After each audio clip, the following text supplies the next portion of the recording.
Best in Faction, The Next Generation. A podcast where we talk about our favorite factions, GSC, Necrons, and Orcs. I'm Tyler. I'm Nick. And I'm Lucas. And today we will be talking about exactly 0 of those factions, unfortunately. But we've got other factions to talk about instead. Ladies and gentlemen, we are back with a TNG episode 2 weeks in a row. It's never been done before. I'm very excited about it.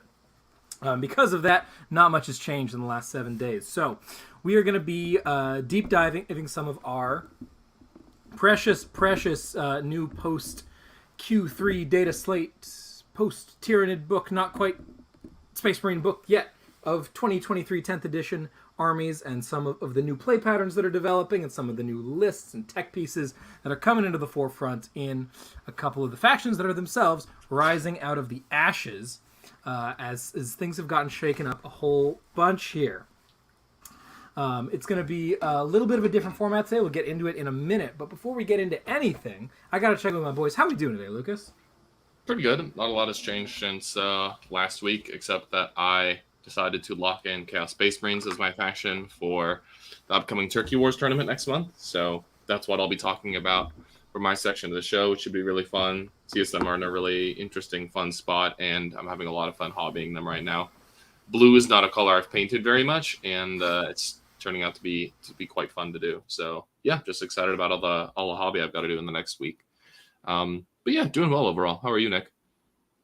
I'm doing pretty well. I got a 3-day weekend this week, so I enjoyed a nice day off yesterday, hanging out, playing some practice games, and doing some other fun stuff. Looking forward to more to come this weekend. Got games planned this afternoon, got games planned tomorrow, so yeah, I'm excited. Also looking forward to not having any hobbying to do, or at least frantically do this week, because I think I got my list pretty locked in for Turkey Wars, which we'll be going to next weekend. So yeah, things are looking great. Excited to be here. How about you, Tyler? How's it looking today? Looking good, man. This week was absolutely crazy with work and school stuff going on. So I'm just glad that I made it out and in one piece. In spite of that, I managed to get the rest of my models ready to go for my swarm list at the moment, which involved getting a bunch more gargoyles. I had some on sprue. I got some from a buddy, and they're all very nice now. I've got them all on their custom scenic bases, which looks super good.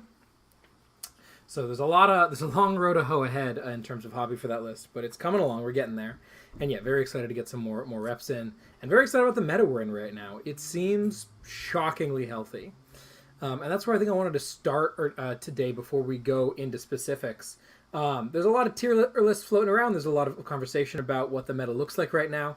If you go over to the metadata dashboard over on StatCheck, you can see the numbers are shockingly good. Like, they haven't been this good in a minute. I don't think we have a single faction outside the 40-60 band, and I think we have like 3 or 4 factions total outside the 45-55 band, which is just stunning. So the world seems to be your oyster right now if you're a singles player trying to play something fun.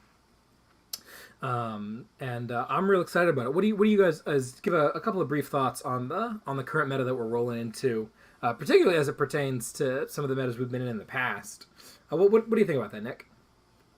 Oh, I mean, I look at the dashboard. I look at people talking about factions. I look at like what factions are winning or doing well at tournaments, and it makes me way more excited than the meta that we had just even a month ago.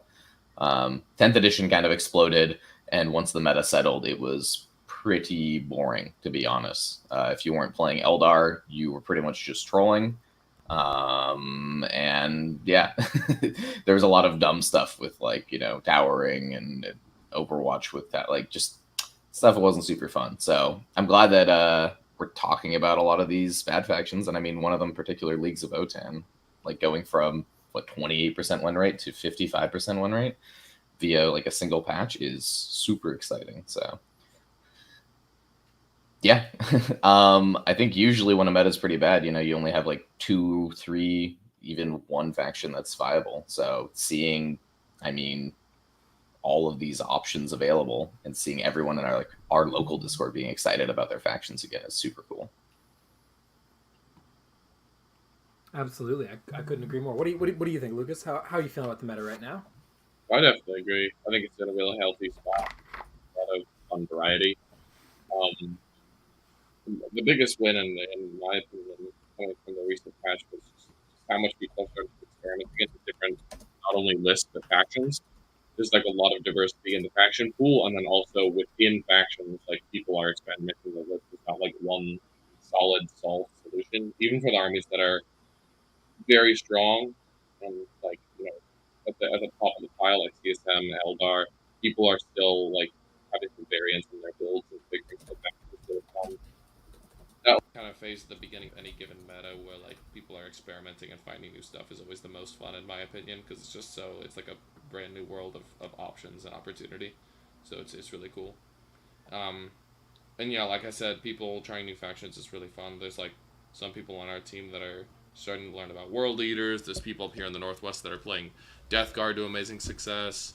Like Nick said, Votann are back on the menu. It's so cool to see all these factions that got no love for many months all of a sudden become viable and people try them out again, which is just wonderful. So yeah, super excited about the meta. The game's in a really fun spot right now. Nothing feels too absurd, and there'll always be things to improve, but overall, we're in a really healthy spot. Yeah, absolutely. I couldn't agree more. And Lucas, can you speak up or get a little closer to your mic or whatnot? You're becoming a little challenging to hear there. But yeah, I could not agree more. Things seem real healthy right now. I mean, I'm just looking at the dashboard right now. And yeah, the only things outside that 45-55 range are Blood Angels and Drukhari at 42% and Tau and Eldar at 56. 56 is the highest win rate in the game right now. That is a crazy easy thing to be saying. But in spite of that fact, the win rates are definitely not everything. As both Lucas and I, our theoretical quote unquote main factions are in the top 3, 4, 5, 6, top 7, and neither of us are playing them right now. So we're going to be talking about today. We're going to talk about Tyranids and Chaos Space Marines and Votann. And I think we could just have Nick take it away. Talk to us a little bit about what's going on over in Votann world, what he's doing, what he's playing with, what he's thinking about, and perhaps have some play patterns and introductory tips for people trying to learn how to field this up and coming army.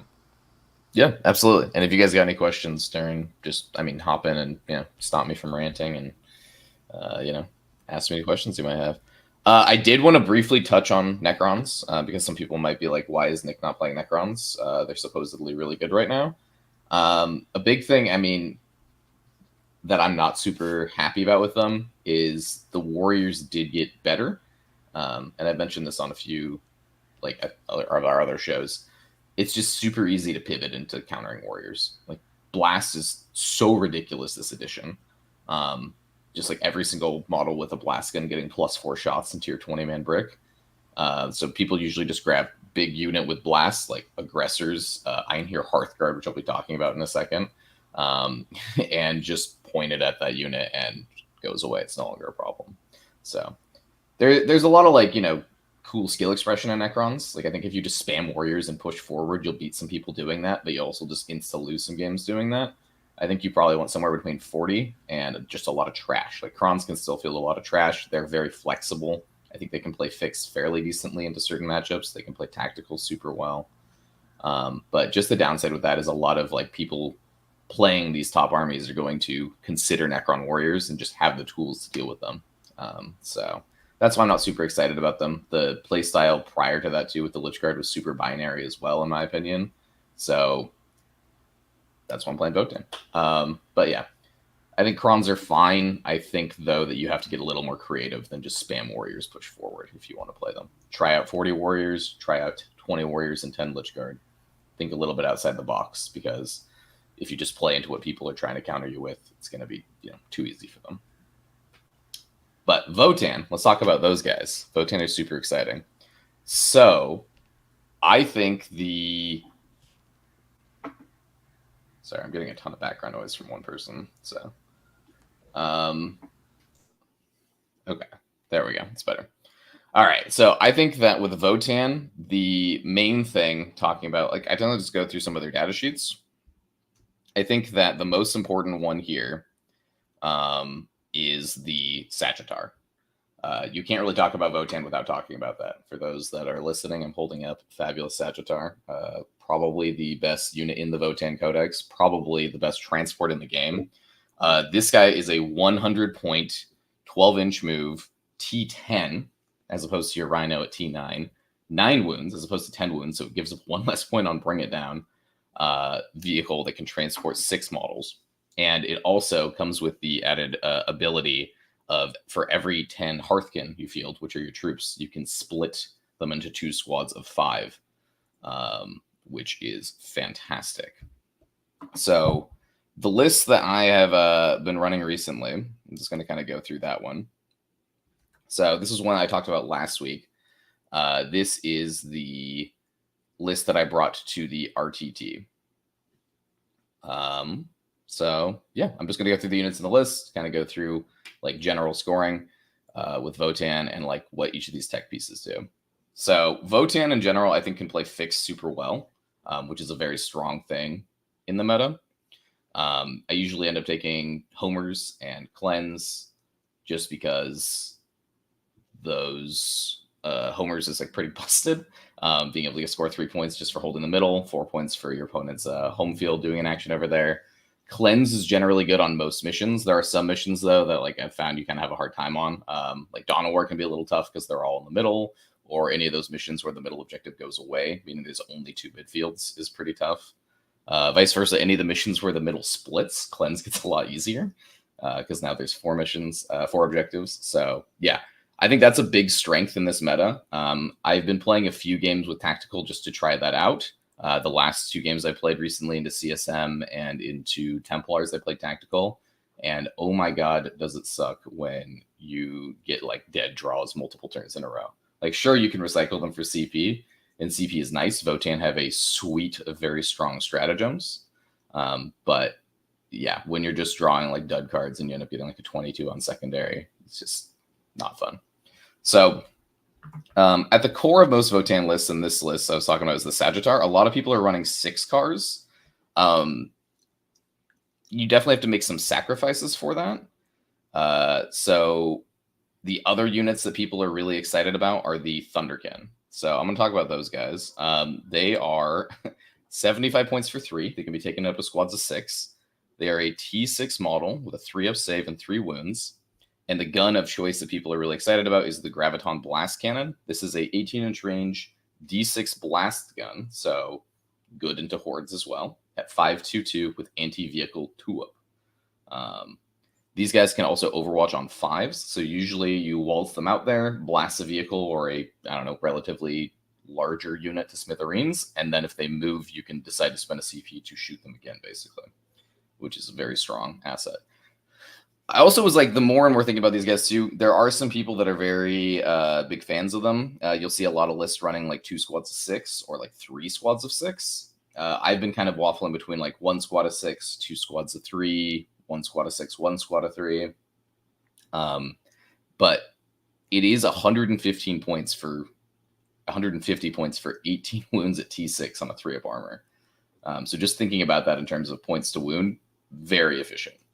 The other unit that you'll see a lot in other Votann lists is the Einhir Hearthguard. So the Einhir Hearthguard is like the Terminator equivalent. They are T6, 2-up armor, 2 wounds. They have the like new transhuman ability where if you attack them with a strength greater than their toughness, you get -1 to wound, provided the characters lead in the unit. They're decently tough. I find that the 2 wounds is a little bit of a downside just because there's so much 2 damage and multi-damage in the meta that pretty much every time you fail a save on these guys, you just pick up a Hearthguard. I'm finding a lot of like these 3-wound infantry, like Chosen or like Sword Brethren, or even just like, you know, Terminator equivalents that are getting like more popular are usually a lot tankier just because there's so much times like, you know, you shoot something with flat 2 damage and it lives on 1. But the Hearthguard are a great backbone to the Votann army. A lot of lists will be running at least 10. You'll see some lists running 20. And then some lists will just go full on Hearthguard and run 30. The great thing about these guys is they provide a great like multi-phase unit. Outside of Berserks, Votann don't really have a dedicated melee unit. So the Hearthguard have good shooting and good punching, which you really need in case someone just decides to all in and pressure you, because you can't really punch your way out of combat with like 5 or 6 cars. So the Hearthguard have a D6 blast grenade launcher on all of them, which makes them fabulous at killing hordes like Necron warriors or Tyranid Nerogaunts. They are basically just the same grenade launcher that the aggressors have. So D6 shots, 3 hitting on 3s, 401. And then you can equip them with either the plasma gun or a Vulcanite disintegrator. The plasma gun is a single shot, but it's 832, and the Vulcanites are 3 shots each at 501 dev wounds. So I believe, like in our local meta, power armor and vehicles are very popular. So usually the plasma gun is a lot better into that sort of thing. The plasma gun's really good into 2-up saves. It's really good into marine bodies. The Vulcanite is about equal when you start hitting 3-up saves, and obviously becomes a lot better when you hit hordes, just because of weighted dice. The dev wounds are nice. You don't really have any reroll wounds access outside of one little combo, which I'll talk about later. So I opt to usually go for the plasma gun. You'll also see, this is like a kind of an annoying thing. So depending on which ruling you're playing with ignore modifiers, there is a Votann enhancement called Grim Demeanor. And Grim Demeanor gives the unit ignore all modifiers. So if you're playing in metas like WTC that allow you to ignore AOC and damage modifiers with that, then a squad with plasma with the Grim Demeanor enhancement character leading them is very, very strong. I was playing it yesterday, and I was able to drop in, shoot like a Redemptor Dreadnought to death, charge, kill another Redemptor Dreadnought. Because damage to not being reduced is very good. In melee, these guys can take either the Concussion Gauntlets, which is 2 attacks at 922, or the Plasma Blade Gauntlets, which is 3 attacks at 621. I think everyone pretty much at this point has agreed the Concussion Gauntlets are like just the best. 922 is significantly better than 621, even though it's -1 attack. And yeah, you'll see a lot of people doing that. That's what I've opted for. So it's a unit with not like an insane amount of damage output, right? Like it's 10 plasma shots and like 20 power fists, compared to like some of the other like dedicated melee units that are just like here's 40 attacks, or like here's like 50 shots. But it's just they have really good profiles into a variety of things. Like they're good at hitting high armor, they're good at hitting hordes, they're good at melee, they're good at shooting. It's just a great unit all around. Yeah, they're definitely one of the best all-arounder units of the edition so far. Like they don't shoot insanely hard, they don't punch insanely hard, they're not impossible to kill, but they do all 3 of those things well enough that you definitely, like when you're playing against them, you need to be very respectful of them. Yeah, they're a fun unit. So could you talk a little bit about how many? You mentioned that some people are going with 10, some people are going with 20, and some people are going with 30. And this squad is 30 points a model, and you're always buying a character for them, right? So it's like almost 400 points of investment for, and the character will usually have enhancement. So it's almost 400 points of investment for one of these bricks. So obviously investing in 1 as opposed to 3 is like almost half your list of difference. Can you talk a little bit about how many you've decided to go with and why you think that's the correct choice? Yeah, absolutely. So I think those 3 units that I've highlighted, like the Sagittar, the Thunderkin, and the Hearthguard, are kind of like the 3 backbones of any Votann list. Because of how points work out, though, you can really only heavily invest into like 2 of them. Like if you want to go with like 5 or 6 cars, that's 1 investment. If you want to go with like 20 or 30 Hearthguard, that's another investment. If you want to go with 12 to 18 Thunderkin, that's another investment. I've opted to go with 20. I did experiment with a few lists where I dropped and just had 10, which basically let me play a few more Thunderkin. The lists that I've seen with 10 Hearthguard do run like 12 to 18 Thunderkin and 5 to 6 Sags. And then the lists I've seen with 30 Hearthguard basically run 5 to 6 Sags and like no Thunderkin. I think 20 is a good mix. I like the ability so they can deep strike. You can buy a teleport crest for the sergeant, which lets the whole unit then deep strike. So I like into certain pressure matchups putting 1 squad on the board, so that way someone doesn't just bum rush me. I have a melee countercharge unit available, and then I keep 1 in the sky for just deep strike drop or like rapid ingress plays. Like this unit is prime for rapid ingress, being able to like zoom your sags up, create a wall that your opponent then has to decide whether to come in to fight or, leave. And if they leave, well, you rapid ingress behind a safe wall somewhere and keep the pressure up. If they decide to push into you, you rapid ingress behind a wall closer to your DZ, and then you countercharge them. Or you have the unit already on the board that can come in and countercharge them. So I'm just someone who likes the safety at 20, I guess. I like usually consistency in my lists. So I don't like usually just having one big unit that does one big thing. So yeah, that's why I opted for 20 over 10. You talked about the ignore mods call being a potentially a good combo there. But all three of these units we're talking about, we haven't talked much about characters in general. Are these units getting characters? Are they getting attached to things? What's the considerations there to get maximum value out of a unit like this? Yeah, absolutely. So there are basically 5 characters in the Leagues of Votann roster. The ones that can go with the Hearthguard, though, we'll start with them. So the cheapest one is the Einherjar Champion. This is that Terminator guy. He is pretty cool because he gives the unit charge rerolls for free, which on a unit that moves 5 inches and wants to make combat, you absolutely want charge rerolls, and you don't want to have to be sinking CP into that every single time you charge because, hey, you're going to, ingress in, 9 away, walk forward 5, have to make a 4-inch charge. Sometimes you're going to fail those. You don't want to have to spend CP on rerolling that, The Einherjar Champ's 60 points. He does charge mortals, which is great. He bashes pretty well. You can either give him a big hammer or an axe. So that's a great choice. You definitely want a character with your Hearthguard because that gives them the new transhuman access. If you're willing to pay 10 points more, though, you can grab a Call. So a Call doesn't give you the charge rerolls. A Call doesn't have the charge mortals. Call punches pretty well. That's all right. The Call gives lethal hits, though, which is very strong. I'm a big fan of the Call with the ignore mods paired with the plasma because with such low volume of plasma shots, right, only 10 shots, getting lethal hits on that is great. If you are shooting this unit, you definitely want it to, connect and do damage. The Call also has that thing from last edition where in your command phase, the Call can pick an enemy unit it can see and give a token to. So having this unit that drops in, does a bunch of damage, and then is kind of somewhere annoying. And if your opponent doesn't kill it, whatever it can see, it can just give a token to, which is fantastic. Those are the only 2 characters that can go with the Einherjar Hearthguard, though. Another consideration for the Call is the Call can also take what's called a Rampart Crest, which gives the Einherjar Hearthguard a 5-up invuln, and they don't possess an invuln at all.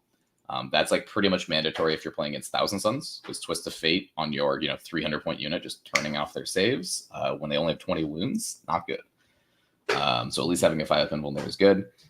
If you're playing into a lot of Melta, it's really good as well. So it's pretty much you're only going to be relevant into AP4 if you don't have cover or decide not to pop void armor. But as soon as you hit AP5, it's relevant. So it comes up here and there, but it's just a nice thing to have in addition to the lethal hits. So outside of those characters, with the Hearthguard, you have the Grimnir. So the Grimnir is the wizard character with their 2 little robots. The Grimnir is all right. They got a blade of 4 pinvulns. They have a 4 pinvuln themselves. I know some people are a fan of their gun. It's a 6-shot gun that hits on 2s at 6/2 D3. So being able to hit on 2s before any tokens is a very rare thing in the Votann army. Everything pretty much hits on 4s, except for the Hearthguard that hit on 3s. Some people are a fan of the Grimnir because the Grimnir can take a Slot and a Sagittar on its own. And since the Sagittars are dedicated transports, they require something to start them or else they will die. So I've seen some lists that play very aggressively. Well, they'll put a single Grimnir in each Sagittar and then put Berserks in some of the Sagittars and just rush you turn 1 because the Sagittars have Scout 6. There's also a little bit of a meme build where you can run Grimnirs inside of the Hecaton. The Hecaton has an ability where when it hits something with a range attack, any unit that disembarks from the Hecaton that turn gets full wound rerolls and shooting against that unit. So it's kind of a cute little thing. And the list that I'm currently running, I'm running a Grimnir because I don't have enough points to buy another Hearthkin squad, and I need something to fill my 5th car. And yeah, that's pretty much it. He's just another little action doer. So just lots of cheap units to go do your fixed game plan is kind of the idea when you're spamming Sagittars. By the way, we I forget I think it was you who came up with this little nickname for the Wizard's car the other night, Nick. But Just so Go everyone ahead. knows, I'm proclaiming it. It's official. The wizard Sagittar is named Shadowfax. So that's just the thing. That's for those who aren't familiar with Lord of the Rings. That is Gandalf's horse. So the wizard rides around on Shadowfax. The reason for this is because there's an enhancement that you can buy called Wayfarer's Grace, where the wizard can stand back. Sorry, not the wizard. Any character you give it to, the first time it dies, stands back up on a 2-up at the end of the phase. So the joke we were making was the wizard dies and returns as, the Grimnir the White, etc., etc. I have not bought a second Grimnir to do this joke yet, though, because I also don't want to learn to paint white quite yet. But yeah, so that's the Grimnir. The Grimnir can join Hearthkin. This is kind of a weird, funny thing that's super annoying with the Votann Codex, though, is because the Grimnir is 3 models. He can't join a Hearthkin squad and ride in a Sagittar because that's 8 models, and the Sagittar can only carry 6 models. What are we doing? It also can't join a 10-man Hearthkin squad and ride in a Hecaton because that's 13 models, and a Hecaton carries 12. What are we doing? Anyway, so the Grimnir has all these cool leader buffs that just never come up because you're never attaching him to a squad. Yeah. He is also the only leadership 6 model in the book. Everything else is leadership 7. And he can also once per game auto pass his battle shock once he fails. So that's kind of cute. Because once he loses his 2 little drones, he's below half strength, and he has to start making battle shock tests if he wants to do actions. So yeah. All right, so that's the wizard. Last but not least, or sorry, we got 2 more characters. I haven't ran this one yet. The Brokir Iron Master. He's that just little tech marine guy with 4 little idiots. He can join the Thunderkin. If you were seeing people play 12 or 18 Thunderkin, they're absolutely going to have at least 2 or 3 of these guys leading them. This guy gives them all +1 to hit, which obviously doesn't stack with the Judgment token, but it makes it really nice if you're just shooting something with no tokens. It's also really nice if they have something annoying that subtracts 1 to hit. Now you're back to hitting on 3s, and you absolutely want your Thunderkin to hit if you are investing that much of your army into playing 12 or 18 Thunderkin. The other cool thing about this guy is the little drones are not characters, so they can take wounds before the Thunderkin. So you basically just have 4 0 out damages, I guess, which is pretty funny. So that's the Thunderkin, or the Brokir Iron Master. And last but not least is Uthar the Destined. This is the Votann name character that not a lot of people are super hot on. There was someone who played him at LGT, Danny Porter, I believe, who kind of popularized Uthar and turned a lot of people onto him. The cool thing about Team Poland. Yeah. So Danny's a big fan of Votann and has definitely been leading a lot of innovations in the Votann meta. He was talking about, he noticed that Uthar basically could join Hearthkin Warriors. So you're able to have Uthar join this little 5-man squad and give them 3 little power fists and a plasma pistol. And then Uthar comes in and he's got 6 more attacks, or 5 more attacks at 6-3-2. He's got flip of 6. He's got dev wounds. So all of a sudden you have this 145 point punch squad that comes roaring out of a Sagittar and does a lot more damage than you'd expect if you're not prepared for it. Another really cool thing about Uthar is since he's a character, he can use that epic challenge stratagem. So if there's a really annoying 4-wound support character hiding in a unit, you can just walk on over and be like, Blades of Destiny's bitch, and just kill that Spirit Seer. You're done. Which being able to remove something like that, or a Cryptek of some kind, can be extremely valuable, especially if they're relying upon that guy, to keep the buff for the whole unit alive. So Uthar is a very cute thing that I was very excited to try. I absolutely love the idea of running, a punch squad, especially now that I've been cutting the Zerks out of my list, and I've been having a ton of fun with them. I definitely don't think he's mandatory at all, but it's a fun unit. It's a very silly unit. You just have 4 guys on a 5-up invuln with 6-up Feel No Pain, and then the Sergeant with a 4-up invuln, and then Uthar's got a 4-up invuln and 5 wounds, and he reduces all damage to 1.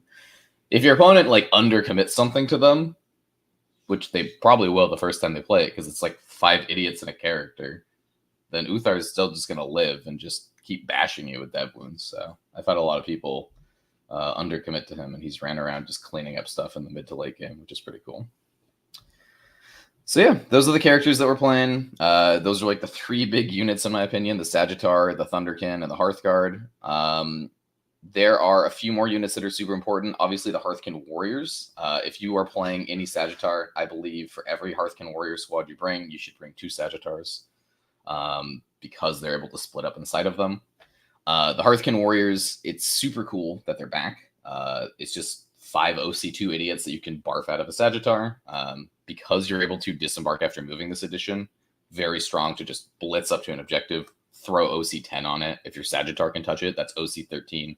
And you can just deny primary. And with how primary works this edition, it's a lot of like score 5 for each objective you hold, up to 10. So being able to subtract 5 from your opponent's score is super valuable there.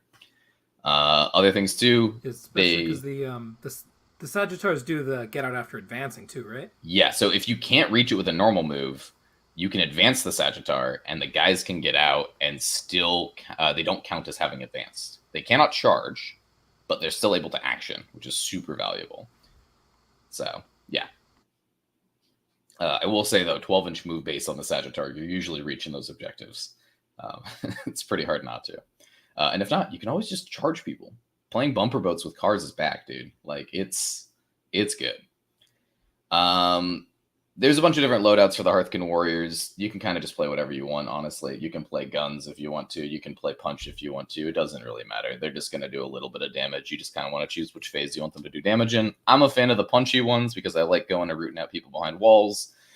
I also like if I can't, reach someone with my movement, I like being able to charge them to get onto the objective and then punch them off the objective. But that's just my personal preference. Last but not least, I guess there's 2 more units of the Votann Codex, or 3 more units. Zerks, I kind of talked about them a little bit when I played them at Harbor Heresy. Not super impressed with them. They're not super tanky. I think if you do play them, you play like 2 squads of 5 or 1 squad of 5 and a Sagittar with the concussion mauls, but you absolutely just have them as countercharge for early pressure. But you need to know like what are the units your opponent's going to throw at you early. And if you're guessing correctly, like your Zerks kind of hit like a wet noodle. So they kind of, they reward more experience with the army, in my opinion. There's obviously like pressure builds you can do with them, and they are a very hitty unit if they hit a unit with 2 tokens. But if you're punching a unit with no tokens, don't expect them to do anything. It's not super impressive. Oh, yeah. So Uthar is a good target for Newfound Nemesis as well. So the cool thing about Uthar is, I believe since he's an epic hero, he has to be your warlord, or you can just make him your warlord. Newfound Nemesis is one of the Votann stratagems where when they reduce a mounted or infantry unit to below half strength, you can immediately 1 CP give them a token. If your warlord is in the unit, you can give them 2 tokens. So the cool thing about that Uthar unit is if they undercommit to it, you can be like, cool, dude, for that, 2 tokens. And then when they kill the Hearthkin Warrior unit, another token. And if they get Uthar to below half strength, cool, 2 tokens. Provided it's a different phase and everything. But that unit basically just pumps out tokens if your opponent doesn't deal with it correctly. And even if they do kill it in 1 activation, that's 2 units that just died. They get 2 tokens. It's great. Another unit that I think is incredibly important is the Pioneers, the bikes. So the bikes, Scout 9, they move 12. They're T6, OC2. They only have 4 up armor, so don't expect them to tank a dreadnought to the face or anything like that. But if your opponent throws a few bolt guns downtown, they're not going to clear your bikes. The fantastic thing about the bikes is at the end of each of your opponent's turn, if they're within 6 of a board edge and not in combat, they can just leave. They can go into strategic reserves.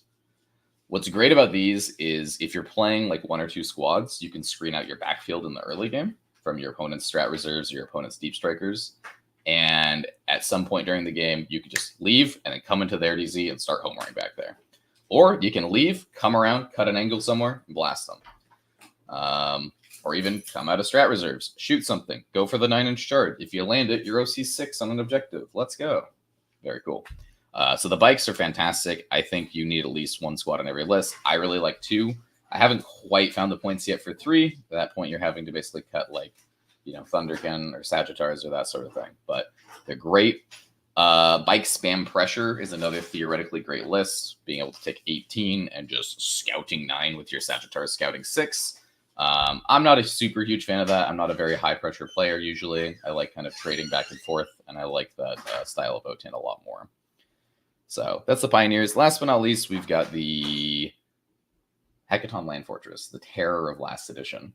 I haven't really experimented with these guys yet. They are very tanky. 2 up armor, T12, 16 wounds, and they do have access to void armor, which is AOC. The thing about them, they are kind of just like big lumbering idiots.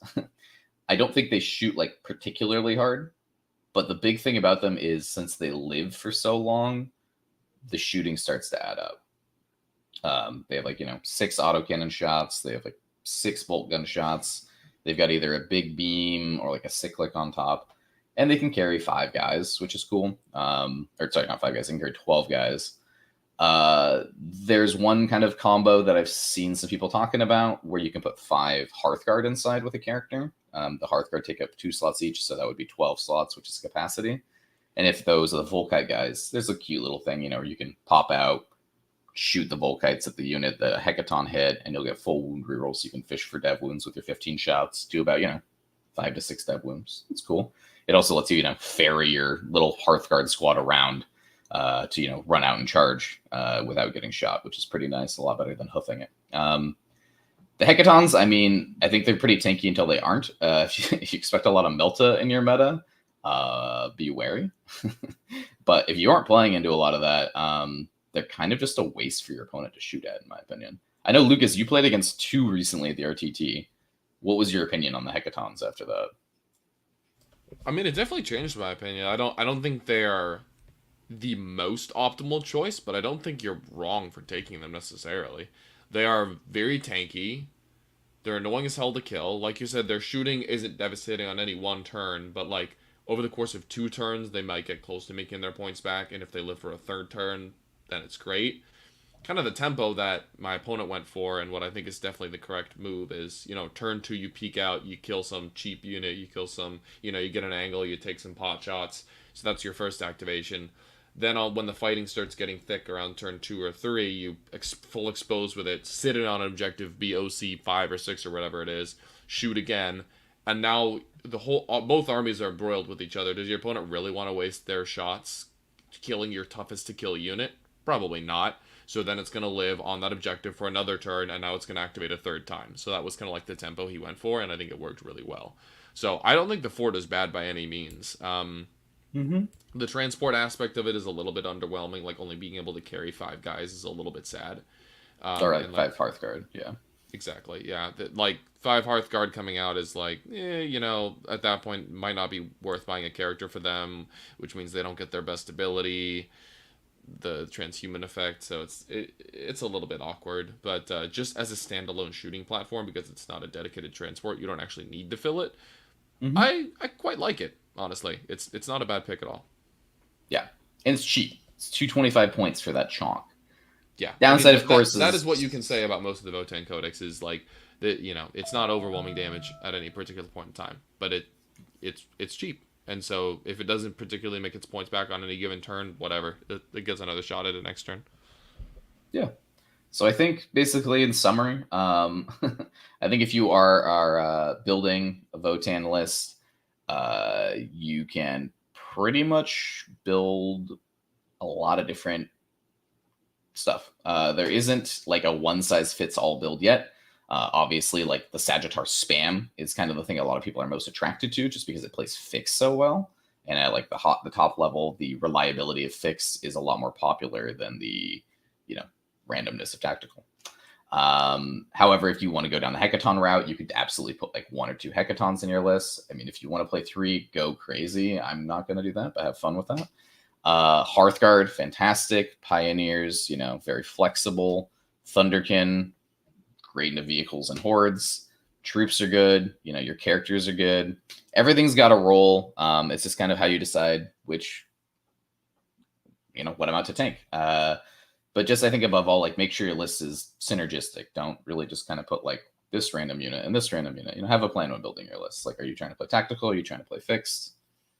Make sure, like, who's this character going with? Like, are they,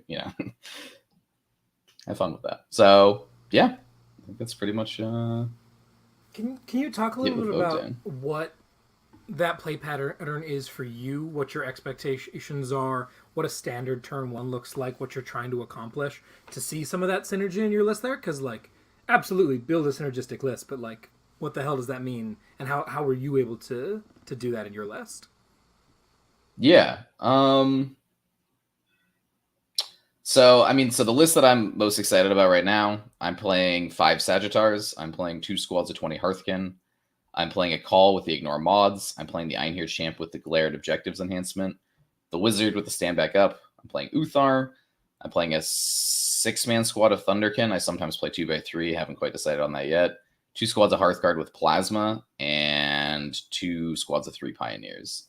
So the general game plan there is you look to see now if you can take Fixed. You look like, can I take Cleanse Homers on this mission? Can I take Homers or something else my opponent gives up? Because Votann can still do a lot of damage. If they give up Assassinate in spades and it looks like their characters are going to be running at you, you can take that. If they give it Bring It Down very easily, you can take that. Like, you've got a ton of anti-vehicle with the Sagittar Beams. You've got a ton of anti-vehicle with the Grav and with the Plasma. So, and just being able to punch up with +1 to wound, like, you will be killing people's vehicles, especially if they're throwing them at you. So generally, obviously, you can deploy with everything having Scout. You can deploy fairly aggressively because if you go first, you can just pressure someone. If you go second, you can scout behind walls safely, which is great. The bikes, like I said, are usually one's kind of in like one of my backfield corners, screening out the back, sitting on my home objective behind a wall until turn 2 or 3 when it decides to go into strat reserves and start harassing you. The other one usually kind of scouts maybe somewhere more aggressively to screen out another part of the board that I want to take over. Or like if you're playing on Sweeping Engagement or Dawn of War, depending on how your opponent's deployed, you could maybe go aggressively towards their DZ and start homering instantly, which is fantastic. Homers not needing to be wholly within your opponent's DZ is very strong. If you just tow like a single front of a bike in, you can just do an action, get 4 points, which is great. The Hearthguard, I think that a big thing is since they have Deep Strike, it's very tempting to Deep Strike all of them. But you definitely want to look at your opponent's lists. Like I was saying, can they pressure you? Because if you put 800 points of your only melee in the sky, and your opponent decides to, goes first and runs at you in the first 2 turns, you might not have the ability to bail yourself out with the Hearthguard. Like they might, if they can screen out the board from your like Ingress or Deep Strike, that's really bad. So if they're going to rush at you and you can deploy the Hearthguard in a safe place, I think deploying them behind a wall, very strong. Another thing that like I've recently been turned on to as well in a lot of games is just like Heroic Intervention. A lot of like the GW open boards, which is what we've been playing on recently, if you like put a unit on like the edge of an objective, like in the middle, and you have a unit behind a wall waiting, that's like a 6-inch distance. So if someone decides to, like, if you send your Wizard into the middle turn 1, or if you send a Sagittar into the middle turn 1, and someone charges it, you can be like, hey, dude, I have 10 Hearthguard here ready to Heroic, and since it has an Einhir champion, and it's a charge, I get to reroll that charge for free. And those guys being able to like come into the middle for free is a very strong threat that I don't think a lot of people are like really watching out for. So yeah, that's kind of the general game plan. I'd say look to spread out, look to put pressure. Obviously, there's certain armies out there like World Eaters and CSM that can just sock you in the mouth if you decide to expose everything. So got to be aware of that. Don't just like trade away all your Sagittars for free turn 1.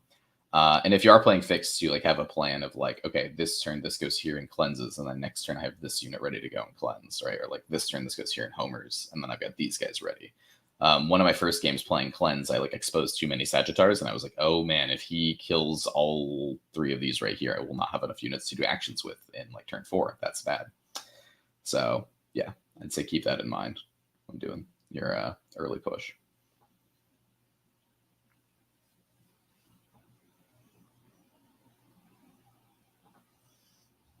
Does that answer your questions? Do you have any other? Yeah, absolutely. Very cool. I'm looking forward to seeing what you can do with this and hearing about how it works out for you at Turkey Wars in a couple weeks. Mm-hmm. Very cool.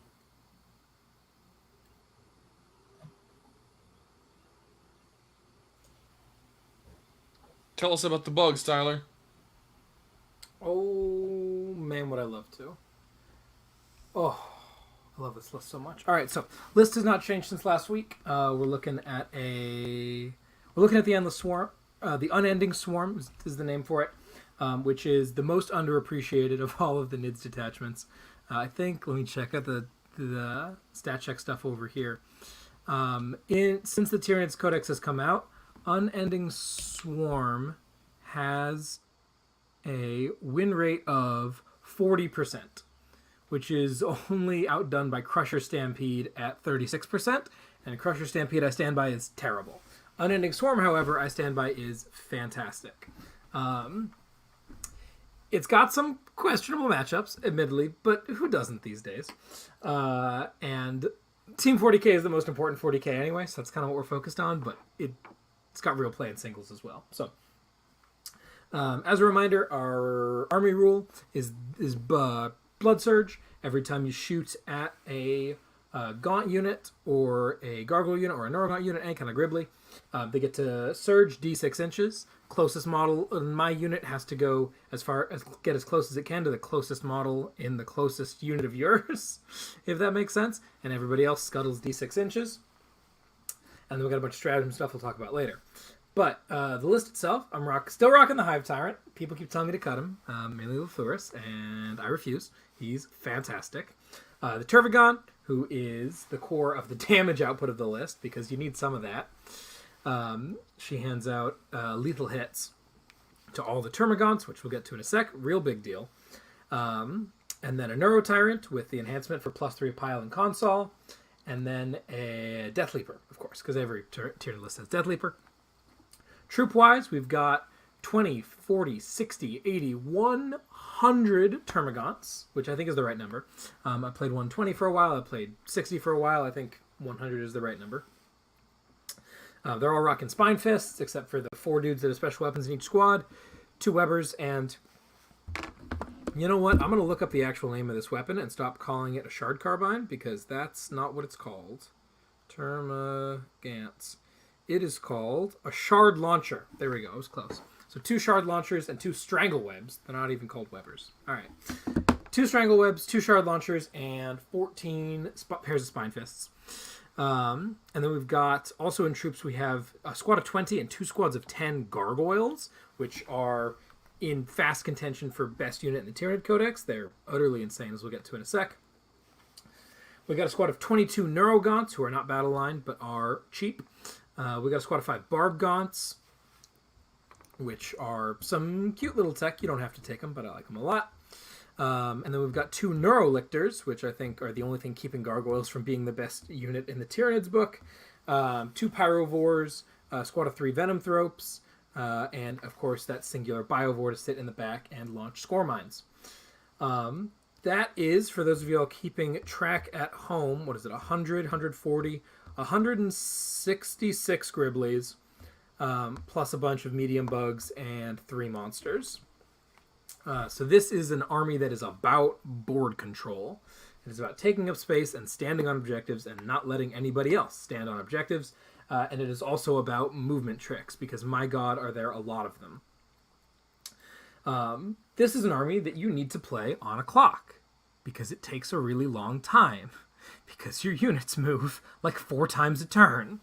Obviously, you have regular moving, which I'm sure y'all are familiar with. But then in addition to that, on your turn, your Gargoyles fire and fade. And then on your opponent's turn, every single unit of Termagants, once per turn, when an enemy unit moves within 9 of that unit, gets to scuttle d6 inches.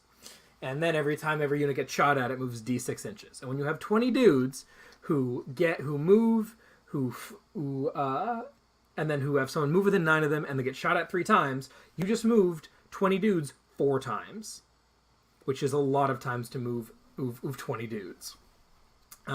So be ready for a lot of that. But it's got a lot of really cute tricks. Because of that scuttle away with the Gaunts, tied in with the ability, the 1 CP, to make your Blood Surge go backwards instead of forwards, essentially is what it is. It lets you move toward the closest objective instead of toward the closest enemy unit. And again, this is unit by unit, so like if you've got guys is close to multiple objectives, keep track of which one is the closer one and make sure it's the one on the back, so everyone goes wherever they want. So between the Scuttle Away and that ability and the ability to move forward, either with that or with the regular Blood Surge, pinning any of these Gaunt units into place is really tricky. But, of course, you can still shoot the crap out of them because, like Nick said, there's a lot of blast out there in the game, which is where the actual most important part of this army comes into play, which is that this is a move blocker's paradise of an army. The best move blocking unit in the game, hands down, is the 20-man Gargoyle Brick.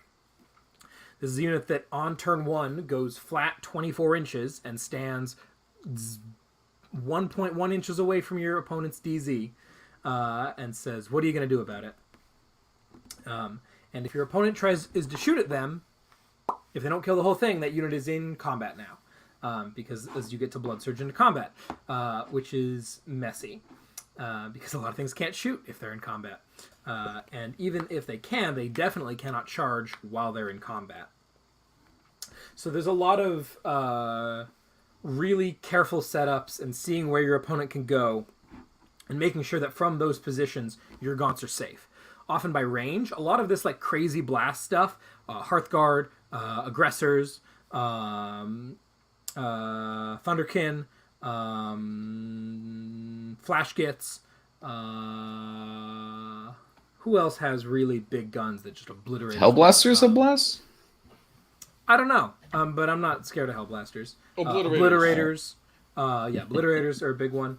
A lot of these things have like very medium range, right? They're somewhere in the 18 to 24 kind of range, which when you're like, yeah, but the unit moves is scary, but if you stand 1 inch off of the line, you're not going anywhere.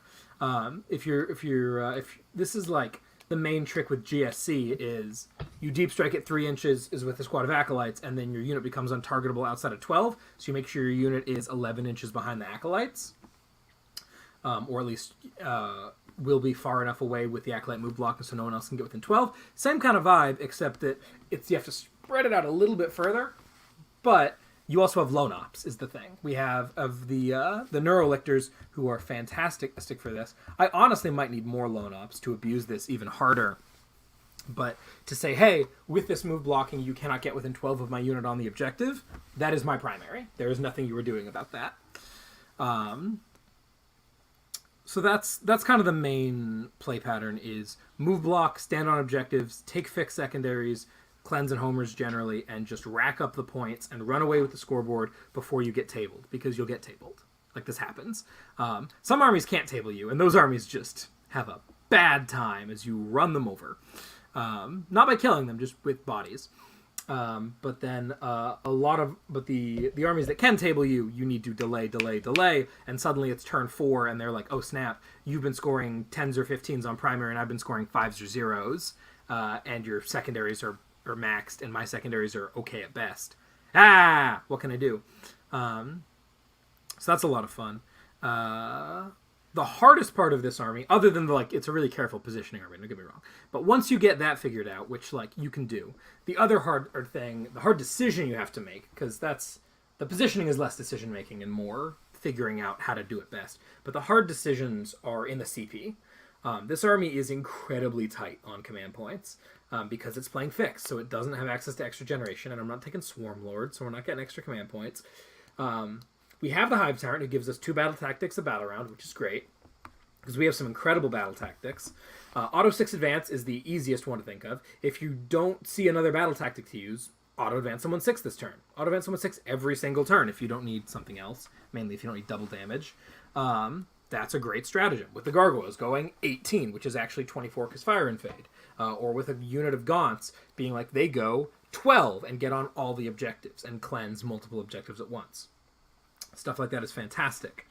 But and then the damage strat is good. I'll spell out how that works in a second. But the other thing is, on the flip side, LFR, which is our other third battle tactic, -1 to hit in shooting or in melee, is super clutch. And you may be thinking, why do I care? Why am I spending resources to preserve Gaunts? And the reason is that 20 dudes is a lot of dudes for most. It's enough that a dedicated melee unit can often chew through it, but a lot of the we're okay at melee and we're good at shooting, like Obliterators, for example, or even the Hearthguard. They're melee. Exactly. They're capped at 20 attacks. Yeah, the Hearthguard, or anything else that you'd like to Wraithguard are a really good example of this. Anything that you would like to get into combat with to slow down. But that can maybe punch its way out. LFR suddenly is just not. you're not killing 20 gaunts through a -1 to hit. You're going to really struggle with that. So I use that in melee all the damn time. Go to ground is also really clutch. Obviously, you got Venom Thrope, so you're in cover already. But if someone's like, man, I am tired of that unit, I am pumping real firepower into them. I'm putting, cyclic ion blasters that ignore cover in. And so I've got a bunch of shots that are AP2 ignores cover, no saves. And you're like, I have a 6-up invuln. Didn't cost me anything. See how it goes. I'm already stealthy, so I don't need LFR. Can be really nice. Because you have the Turvagon, so you have the constant regeneration of dudes, and also it doesn't take a lot of dudes to go do an action or to go do a tag, or to do an action. Those are the two things. This is part of why the Neuro Tyrant is like absolutely mandatory in the list. I think you could even take 2 of them. I don't see people aren't playing multiple Neuro Tyrants more often. They are a fantastic data sheet at 105. The Neuraloids are super clutch for units that are going to go forward and not quite die, because NID leadership is terrible. So having 3d6 leadership on that little scrappy unit that at those 2 or 3 gaunts that walk out of a big firefight and suddenly are just homering your opponent's DZ, clutch as hell. Especially when you can combo that with the Blood Surge, maybe even in a weird direction. Or if you just pull your casualties smart in a good direction to a hiding spot, you lose a lot of guys, you jump into a hiding spot, and your Synapse, and the next turn you run out and you advance in action because all Tyranids advance in action all the time for some reason. Flesh Borers, Spine Fists, or Assault. It's great. You can even auto-advance 6, right? Suddenly this unit, just using a couple of freebies, survives something it shouldn't, jumps behind a wall, doesn't have to worry about morale, and then blitzes 12 inches and gets a homer in your opponent's deployment zone. There's a lot of tricks going on here. Or sets up a move block. That's the third thing. A tag, a move block, or an action. Or multiple at once. Because like I said, advance in action. Real sexy.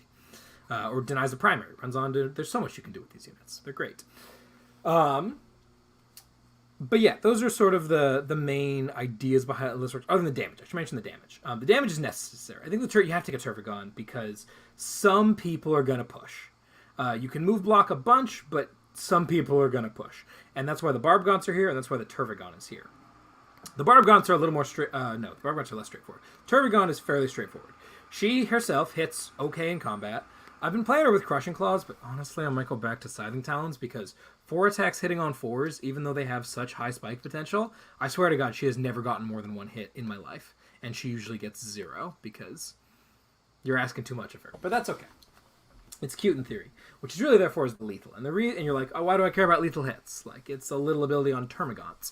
Well, the reason I care about lethal hits is because we have a 1 CP stratagem that gives you sus 1 and crit 5s. And it's a battle tactic, so it can be a freebie, it can be a repeat. So what this means is, when you dump out your Termagants, you have 2 Stranglewebs, which don't benefit from any of these abilities because they're Torrent. So 2d6 shots at... Strength 2 AP-1 damage, but with Devastating. So just 2d6 shots, swinging for 6s. And then, but the Shard Launchers, 2d3 blast shots, and the 2 shots apiece from the Spine Fist, so another 32 shots if you're within range, which they're pushing, so you're within 12.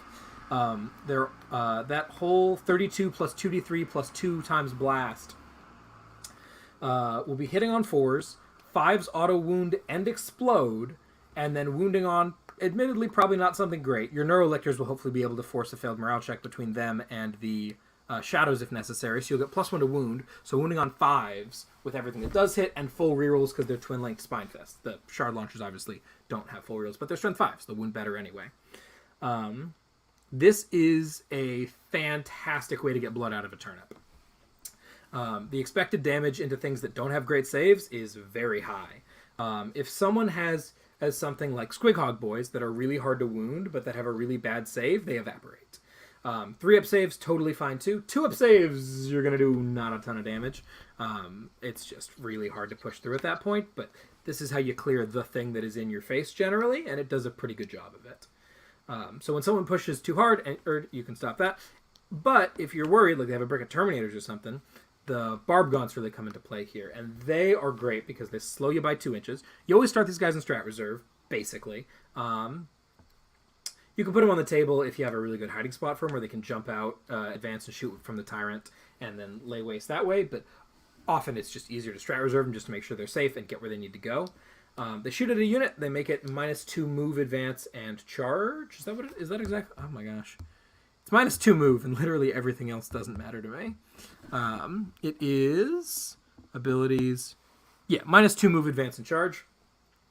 And at first you're like, cool. So like the Terminators, instead of going 5 inches, and then d6 inches, and then charging 2d6 inches, suddenly they're going 3 inches plus d6 -2 plus d6 -2. So they end up going in total, not a lot. It ends up being an average of, take 4 off of 6, and it ends up being like 9.5 inches on average from their current position to get into combat, which is great. But the bigger deal in my mind is how that movement mod affects wraps.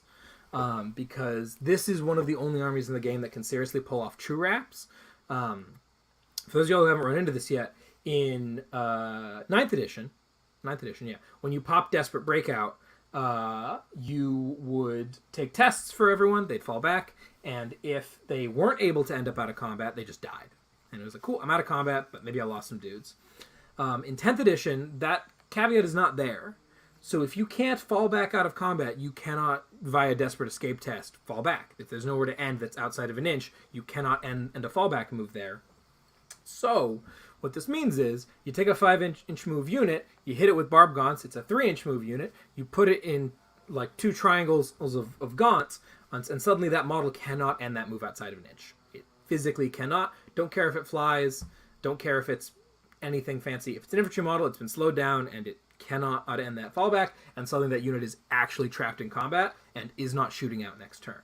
This is big into Hearthguard, this is big into Terminators, this is big into anybody that has a big Wrecking Ball unit that they want to sling across the table, because that is an entire turn of that unit not getting to do its thing. Not getting to shoot anybody else, not getting to punch anybody else, stuck there, doing the thing. And it's a 5-turn game. So if it doesn't do anything on turn 1 because it's turn 1, and then you move block at turn 2, and then you wrap it up turn 3, it's only doing shit for 2 turns, and the game is probably already over at that point. So delaying tactics is a big thing here, and that's part of why I'm not taking them out of the list. You could just take more Gargs if you find this to be a little too cute and techy. Totally get it. But that's kind of where I'm coming from there. Yeah, I think it's very valuable too, because there's a lot of, at least it feels like there's a lot of fallback, shoot, charge in this edition. Yes. So if you can't pull that wrap off, like those guys get to leave and still hurt you. Mm-hmm. So definitely. Something else to keep in mind, because there is so much fallback, shoot, and charge out there, for CSM and for Votann and for Tau don't have it, do they? They just shoot in combat because they're vehicles. Who else has fallback, shoot, and charge? CSM. I feel like it's everywhere. Eldar. Yeah, Eldar, CSM, and Votann, just like 3 of the top 5 or 10 armies for sure. One of the new Marine detachments is gonna have it. Yeah, the Storm I think so. one. Yeah, and also, no, not that one. No, Lucas I has don't one, think. but- I think just Gladius falls back, shoots, and charges. Gotcha. Well, Gladius still has it, from a tactical doctrine, and also put a thing into tactical doctrine. So Marines have it as well, and Marines are definitely an abuser of this kind of thing. If you can pull this wrap off on an aggressor unit, you're in business. And I know what you're saying, Tyler. How the hell are you going to keep 6 Gaunts alive after they fight? And that's because this is usually a 2-unit situation. You throw in 10 Gargs or the Neuro Gaunts or something else to block off most of that unit from getting to fight anybody else. Then you wrap, and maybe even you pop LFR for freezies, and suddenly enough dudes survive to pull off the wrap. So you talked. Yeah, go for it. Oh, sorry. Yeah, so you talked a little bit about scoring with the list, right? Mm-hmm. Like you're taking fixed, and your opponent, they might take fixed, they might take tactical, but your entire game plan is to basically slow down or just lock out their ability to get primary. Mm-hmm. What like other choices, I guess, in the list have you taken to try to deny fixed, and like what fixed are you generally taking? Totally. So easier question is the second one, so I'll work my way backwards there. I'm taking generally homers and cleanse, pretty much without fail. Makes sense. I don't care if you give up a kill secondary, because I'm not going to kill you. Like, oh no, it's knights. Take Bring It Down. Nope, will not be taking Bring It. I'll take Bring It Down to Tau, because Tau kill their own vehicles, generally speaking. And even if they don't, they have so damn many of them that I have to get through a bunch of them eventually. But yeah, what's nice is that this list does not give up fixed, which is such a great change from 9th edition, which is that no prisoners is not a fixed secondary and does not proc off of killing a bunch of models. So many people walked up to the table and like, oh yeah, you got a horde, so that's freebie points, right? And I'm like, sure. What are you taking? Nothing. Because yeah, just to run down the fixed list, because like that's the thing that I could do here, in theory. Yeah. The fixed secondaries are Assassinate. I have 4 characters. Deathy dies every game. That's what he does. The Neuro Tyrant dies most games, but the Tervigon and the Hive Tyrant are very hard to kill. Sit in the backfield, in cover, behind a wall, and wait. And if you take Assassinate, they're never leaving. So it caps at 16, and realistically it's an 8. Please take Assassinate against me. I would love it. I'll even keep my Neuro Tyrant back, just for you. Behind enemy lines into me is a joke and a half. You cannot deep strike anywhere near my deployment zone. And if you're somehow fast enough to weave in and out of units to get into my DZ, you're feeding me cheap fast stuff that I just get to kill for free and slingshot off of. I love it. That's great. Bring it down. I've only got the 3 monsters, which, as we discussed, is just Assassinate Light. That's even worse. Not an option. Cleanse, Homer, Engage, Storm Hostile. Engage is a terrible decision against me. Like I said, I'm going to move block the entire half of the table. You're not getting anywhere over here. And Storm Hostile is a valid consideration because I do want to be holding a lot of objectives. But I think Storm Hostile is a terrible fix because you still can't score at turn 1. So it's at most a 16. And then, once I have my like safe objectives locked down pretty hard, I can just contest you off of all of yours, usually, if I'm careful with my movement and stuff. What's hilarious is that, like with turn... Oh my gosh. Oh, I want to play against someone taking Storm Hostile into me. So what I can do is, let's say you put like 4 OC on an objective. I can put 2 Termagants on it and say, all right, cool. At the start of your turn, I don't hold this objective. And then you move, and I move D6, and now I hold the objective on your turn. But I didn't hold it at the start, so it's not eligible for Storm Hostile. But you also have to take me off of it now, or else I'm scoring primary. It's a bad idea. So the only thing you can really consider is Cleanse and Homer. And you're never homering in my DZ. You're not getting there. So you're homering in the midfield, hopefully, and you're trying to cleanse against me. You can try. I don't think it's a great idea, because I think you want every activation out of every bullet that you've got. So it is what it is. I don't think that any of those fixed are a good idea. I mean, Lucas, you're also a fixed gamer, and I mean, yeah, I guess so are you, Nick. As fixed gamers, like, would you consider fixed into me? What would you want to take? I mean, it's high risk, right? Because I'll take the example of the orcs because that's the fixed army I've played. If you go second as the orc player, you're not going to make your way onto the objectives until, like, the bottom of turn 2 at the very earliest. So you're not even going to be eligible to do actions until turn 3, more or less. And then you have to take the objectives from him to do cleanse. And you also have to, like, have spare activations to have, like, a truck in the middle to do Homer. So it is very unpleasant to have to do actions against this army, especially if you go second. I just don't even think it's worth it, frankly. Because the risk of going second and being move blocked, missing half your points, because, 20 gargoyles were in the way for the first 2 turns, is just so high it's not even worth it. So I think you go tactical against a swarm army every single game. What do you think, Nick? I know you haven't had a chance to play into it yet. Mm-hmm. I'd agree with that too. Obviously, I haven't played against it yet, so like maybe the average tactical score is abysmally low because a lot of tactical secondaries are like, go fight in the middle, go kill, a certain thing, go do an action somewhere. So like depending on how you draw them, like obviously it's going to be better or worse. But I think with Lucas, just like if you go first, like, okay, cool, you're not getting cleansed till turn 3, so that's already minus 8 points. And even then, you have to dedicate 2 units to doing actions and end in control of the objectives, which is easier said than done into an army of OC2 idiots. I think if you're playing, what is it, like a more aggressive melee army with like high weight of attacks, maybe you could. Like, I feel like that's pretty good because like even if you blood surge towards them, cool, doesn't matter. Or they're doing most of their damage in melee. But I don't think that Votann have the ability to do that. Because as soon as they shoot something, you just leap into combat with them, and then they're not punching their way out of combat in a relatively quick manner at all. So, yeah.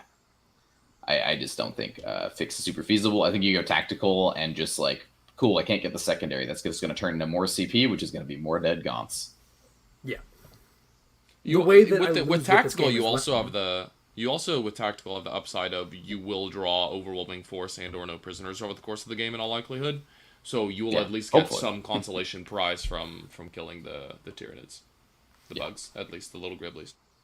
Yeah, absolutely.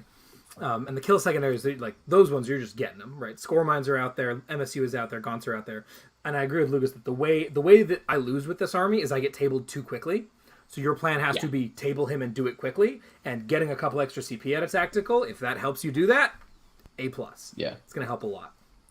That's a big thing I've just noticed with Fix in general, because a lot of Fix is defaulting to the 2 action ones, and that's like 3 units you have to dedicate to actions every turn. And this was like a lesson I learned with like Harlequins back in the day with like RBD or R&D, whatever it was at the time. It was like, if your army's whole thing, or like if you're in a matchup where you guys are just trading huge blows with each other, you don't generally want to waste a whole activation on an action, you know? You just want to be like, sure, dude, I might get less points from this game plan than doing the actions, but like I'm going to end up winning the game because I use that action to kill you rather than score me 3 points and then I lose by 10, you know? Like, I beat you by 4, but it's because I activated every unit every turn. And I think that's the key to beating the Swarm Lows. Yeah, absolutely.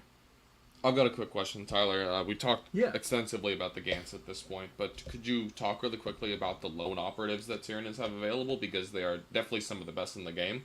And if you haven't been hit by a Death Leaper / the Neurolictor yet, you're in for a surprise. So can you let people know what that's about? Totally. Yeah, so I'm running Death Leaper and 2 Neurolictors, and like I said, I think there's totally room to find a couple more of these. I know Lithurus' version of the list, he's got like 3 Neuros, 3 Regulars, and Deathy. I think that's might be a little over the top, but I get where he's coming from. Let's start with the Neurolictor, because I think it's the best data sheet in the book, and if you're going to play into Tyranids, you're going to play into a bunch of them. I don't have him, he's downstairs, but the Neurolictor is a lone op. He is T5 or T6? I always forget. He doesn't get shot at that often. Neurolictor. He is T5, 7 wounds with a 4+ invulnerable save, so he is incredibly awkward to move. He's a stealthy infiltrator with lone op, so you gotta get within 12 to even do anything about him. And even then, 4 up invul and still 7 wounds. I don't know why he has 7 wounds. But he's got a couple of little things, but the main one is that in your command phase, he picks a unit within 12 and says, take a battle shock test for me, real quick. Just see what happens. Which is fantastic. It's in your command phase, so it's before you get to score primary. So if your opponent says, hey, I've got 5 dudes on your objective that you only have 1 dude on, I'm holding this. You don't get primary. You can be like, hey, sure about that? Pass a battle shock. And if they fail that battle shock, which they cannot auto pass because it's not in the battle shock step of their own command phase, you get primary, which is great. But that's not enough, because what if you need to kill something at all, ever, in any Tyranids army? Well, this is how you do it. Because once something has failed a battle shock test, be it from that or be it from another source like regular battle shock or shadows, Neurolictors have a 12-inch aura of, if the opponent unit is within 12 and battle shocked, they are -1 to hit you, no matter where you are, and you, no matter where you are +1 to wound them. They just get so scared that they become easier to wound, and this turns all of your damage up to 11. Or, I don't know, maybe up to like 5 from a 2. Let's be real here. It's not, we're not doing that much damage. But it makes it functional with this army, and it makes it oppressive with something like the Nexus list that John was running, assuming you're playing a tournament that makes that list legal, which you cannot at GW events, but I digress. Right. Because the rulings that GW has made on how freebie strats work, it just totally kills Nexus as a detachment. Because the main strat that they want to use, their bubble of reroll 1s to hit and wound, chooses a friendly unit and an enemy unit, and because it chooses an enemy unit, you can't do it for free, according to the new GW rulings. Interesting. Yeah, so that kills Nexus, in my opinion. And it also, doesn't quite kill, but it really hampers Vanguard, because the funny Vanguard hit the dab strat suddenly can't be free or repeated, and being able to use that strat 5 times a battle round was the funniest thing ever, so bummer. Anyway, but speaking of battle shocks, so the Neurolictors do that, which is crazy, and then they're also precision and gain CP if they kill characters, because they're lictors, but their melee is terrible. They're 6 attacks on 2s at 6/2/1 precision. Like, okay, cool, whatever. But it doesn't matter because they do everything else, which is insane. They do actions, is really what they do, and they're 65 points. They're super cheap for what they do here. If you're not running at least 2, you're probably trolling. You should probably be running 3 in most Tyranids list of any kind. I'm at 2 at the moment, but who knows, we may end up with a 3rd eventually. So they're great. And then we got Death Leaper. Death Leaper is a Chad among Chads. He's a stealthy lone op with a 4-up invuln, who is I think he's T6 is why I keep getting confused. Death Leaper. Yeah, he's T6, 7 wounds, 4-up invuln. Also lone op, also stealthy. And he is on a 60mm base, so he can take up a ton of room. He has a different aura than the Neurolictors have. He's got 2 of them, 2 parts of it. First one is 6-inch aura of -1 leadership, just always, which is fantastic for when, for example, you want to throw him deep, or and then pop shadows, for example. With your Neurotyrant, your shadows is already at -1, so suddenly you're like, hey, you've got like 2 objectives that are close together, and you've got units on both. I'm gonna slam Deathy in there, get everyone within 6, and then pop shadows. You're all taking Battle Shock at -2, and it's on your turn, and it's before your Battle Shock step. And if I kill models out of those units, in addition, his second aura part of the aura pops off, which is that it's the Chaos Knight thing. Within 6 inches of him, you take Battle Shock checks, not if you're under half, but if you're under starting strength. Depending on who you talk to and how you're ruling it, either that's in addition to the one for under half or just instead of. WTC says in addition. GW, I think, has said different things at different times. Talk to your TO about it. I've been playing it as instead of, because it's just better to play the conservative ruling usually. Yeah, he's fantastic at that. And then he also does some decent damage. He's got 6 attacks at 7/2 precision, and again gets CP when you kill characters, which, like I said, CP is hard to come by for this army, so if you can make that happen once or twice a game, that's just massive. Yeah, so he's fantastic. And he's only 70 points! He's 70 points! I don't understand. He's great. It's just an absolute... just an incredible piece. He's if those 2 data sheets just had lone operative and their defensive profiles at their price point, they would probably be worth it. And then they have these insane abilities as well. So like, it's super cool to see like all the psychic, shadow in the warp, creepy Tyranid stuff actually become an important thing on the tabletop for once, instead of just a lore tidbit you read at the start of the Tyranids book. It's very cool. Yeah, absolutely. Positioning wise, generally your Neurolictors want to live behind a wall within 12 of the far edge of a midfield objective, so that no matter where your opponent ends up, once they touch that objective, they're eligible to get hit by the funny thing, which makes primary scoring even easier. And then later on, once you're pushing your opponent further back, they can be on the objectives themselves doing the actions once like your Pyro Wars and stuff go down. Death Leaper, there's like 2 different modalities for Death Leaper in my experience. Either you send him in immediately and say, boom, here's an early pressure piece, go deal with him, and then I'm going to pounce on you with a bunch of gaunts in response. Or, certainly the better strategy, you want to hold him back as long as possible, so that when you do that massive push, he can combo with the shadows, he can be a lot harder to put down because your opponent has a lot fewer resources. Great late game piece. Just have him sit on an objective. Until then, he's a really annoying thing to come deal with. Get maximum utility out of those funny rules, and have him just do actions and stuff. So that's the lone ops. We also have regular lictors, which are not in this list but could be. They don't have an invuln for some reason. I don't understand why. They gave him a massive glow up in model and a massive downgrade in rules, so no invuln for them. But they're still lone ops and they're still cheap. They're 60 points, and they ingress for free, which is really cool until you realize they don't deep strike for some reason.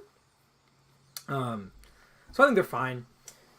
I think you take them once you have 3 Neurolictors, but not before then. But it's totally valid data sheet, very useful, especially on Crucible of Battle and Sweeping Engagement, where you can strat reserve onto a midfield objective, and Hammer and Anvil as well. So just not Dawn of War or Table Quarters. because the ability to ingress onto an objective with a lone op is just sex on a stick. I love it. It's a great way to grab primary in places you may not have expected. I don't need it quite as desperately because I'm grabbing primary but not letting you get anywhere near me anyway, but the ingress can be nice in circumstances. It's fine. But yeah, that's the Swarm. Very cool. Sounds like, well, I'm glad the Swarm's back, because I know this is like your preferred play style. So I'm excited to see you practice it and see how well it's executed. Absolutely. Should be a good time. Look forward to BitReps featuring it coming to a YouTube channel near you. Sweet. Means it is time to kick the can down over to our boy, Mr. Troller, to talk a little bit about the Orcs, nope, the Chaos Knights, nope, the Chaos Space Marines. What do we got, Lucas? Yeah, so lately I've been experimenting with some Chaos Space Marines. They were initially just a hobby project for me. Like I mentioned last week, the Night Lords are just so cool to me. Wanted to paint some up, but I figured because they're so strong right now, and because the Abaddon and Terminators, which is like my favorite unit in the book, is actually pretty good, I figure I might give them a spin, learn some additional skills on the actual tabletop playing the game with this army, since it's unlike any other I've played. And so yeah, I've been experimenting with them a little bit. It's been really fun. CSM are in definitely a very unique position. When the 10th edition dropped, the initial reaction was very much that the exploding sixes and lethal sixes mechanic, the Dark Pact mechanic, was just a worse version of Oath of Moment. And while Oath of Moment was definitely a strong ability, the slight downside of mortal wounding yourself a little bit, it was nothing compared to the incredible power of reroll hits in conjunction with exploding hits just on every unit in the book. It drives the damage ceiling through the roof. And so people kind of saw that. And for the initial meta in the mid to late summer and at WTC, people were mostly just running massed firepower in their CSM lists. Taking Abaddon for sure. A lot of people were taking Terminators. A lot of the MSU stuff was really expensive. So at that point, you just took 2 or 3 Forge Fiends, 8 to 12 Obliterators, some Cultists, and some maybe Demons if you could fit them in. And you just tried to kill your opponent. Because the damage in this army, if you haven't faced CSM yet in the edition, is absolutely insane. Like, if you just try to check their damage, unless you have very specific defensive profiles, they're just going to annihilate you. And so that, luckily, because that is a fairly toxic way to play the game, got fixed a little bit in the balanced data slate. They had some... they weren't affected by many of the core rule changes, but they had a lot of points move arounds that kind of rearranged things back to Devastating wounds. Yeah, I mean, it changed the Forge Fiend a little bit, so it was a little less insane, but it still does the Forge Fiend thing. But yeah, mostly it was just points move around so that things were a little bit less silly. Obliterators and Forge Fiends went up, Abaddon went up a little bit, so the firepower build became a lot less viable. And in its place, we have seen the rise of the MSU Chaos Space Marines build. Basically, the way that works is when you have the ability to give exploding sixes in conjunction with lots of rerolls across the entire army, or access to a lot of rerolls across the army, you can more or less kit any unit to kill any target in the game. And with free war gear as well, units like Chaos Lords, Chaos Chosen, Terminators, those kind of things, they just have any tool to deal with any situation. Are you going up against a tough target Well, you can pack for lethal hits. Are you going up against a target where you need a lot of volume? You can pack for exploding hits. Do you want full rerolls to hit and wound so you can proc your sixes explode and get a reliable wound roll as well? You have that for 1 CP. Do you want to be able to go fast and get into combat and lock your opponent up? You have 1 CP advance and charge if you want to bring Slanesh units. There's just so much customizability that people really started seeing that and took the MSU build to new levels. So things like Warp Talons, Chosen with Lords, Rhinos, I think went down in points, or maybe it was just the Chosen. If you bring a lot of these units, not only is it more dynamic than the firepower build because you can actually go interact with your opponent. It increases your unit count and increases your flexibility because you don't just have the one play style of trying to blast your opponent off the board. So I think we saw this at LGT with a lot of MSU CSM builds doing very well. Not only being able to play the mission quite well, which the CSM weren't able to do before, but also still scare the hell out of opponents enough that that they were able to control the mid board pretty well. And then when the opponents came and started going fisticuffs with them, chosen get out, real hits and wounds, boom, you're dead, type of thing. So yeah, there's just a lot. It's a very dynamic list building process with CSM right now, just because there's a lot of viable options between demon allies, bringing a lot of the guns that were already good before and are still quite good, and then throwing in those MSU options. You really just, the world is your oyster with what you want to put in the list. So I am going to play CSM at Turkey Wars next week, which is up in Olympia. It's going to be really fun. My list currently, just to run it down, it's very quick. It's Abaddon leading 5 Khorne Terminators with all the weapons. We've got 2 squads of 10 Nurgle Cultists. We've got a Nurgle Forge Fiend, an Undivided Forge Fiend, 4 Nurgle Obliterators, and 4 Undivided Obliterators. So 2 Fiends and 8 Obliterators. And then we've got 2 squads of 5 Slanesh Talons, and then 4 squads of 3 Nurglings. So you might be saying, Lucas, you just espoused how good the MSU build is, and how the firepower list got thwacked a little bit.